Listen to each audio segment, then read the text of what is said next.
My name is Richard. My specialist subjects are maths, Latin, and ancient Greek. I did classics at Christchurch, Oxford, so I can do Latin and Greek up to university level. And I took maths and further maths A level and got A star in both. And I've done my PGCE in maths. And currently I teach at a secondary boarding school up to A level and IB, and including year 7. So I've got loads of teaching experience, done 300 hours online tutoring as well as my teacher training. So I feel like I'm quite an experienced teacher, and I'm looking to get involved with a bit more tutoring.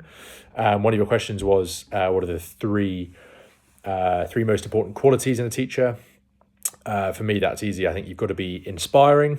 That means being fun, being engaged, being interested in the subject.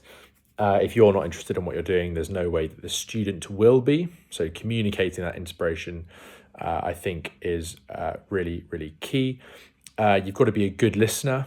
I think too often I see teachers who are incredibly interested but don't leave any space for the students to say anything. For me, I want to hear from them as much as possible and use their ideas as a springboard from which to launch our discussion. So hearing from the student is central, and responding to that really important. So that'd be my number 2.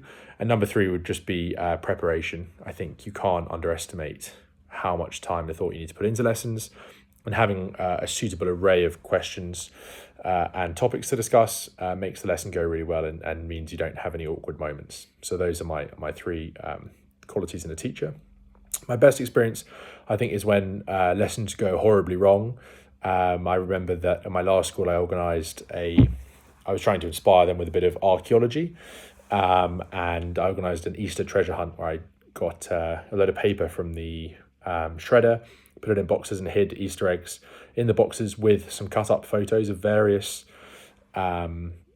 artifacts that I printed out. And then I set off my year 9s to go and find it, and it was absolute devastation. There was shredded paper all over the classroom. Suddenly they had a sugar rush because they had their chocolate. And whilst it was exciting, I'm not sure we learned anything about archaeology, but actually they loved it. And as a bottom set, Latin set, they were having a good time and enjoying releasing their inner Latin. So for me, those are the best experiences, when best laid plans maybe don't go according to plan, but then it helps to draw in the students, and it was a genuine lesson with some genuine enjoyment. I think that's the heart of it. My worst experience is classroom management. I find it really frustrating when you can put all the time and effort and energy in, and students, for whatever reason, aren't behaving that day, especially big classrooms where you can't give adequate attention to each student individually. So that's why I love online tutoring, because you can focus on the one-to-one and make sure that you are catering for this specific student's needs, rather than trying to cater to a large class. And why get into tutoring? Well, I'm currently a teacher, so I enjoy teaching. I think I'm a good teacher. I think students enjoy my lessons.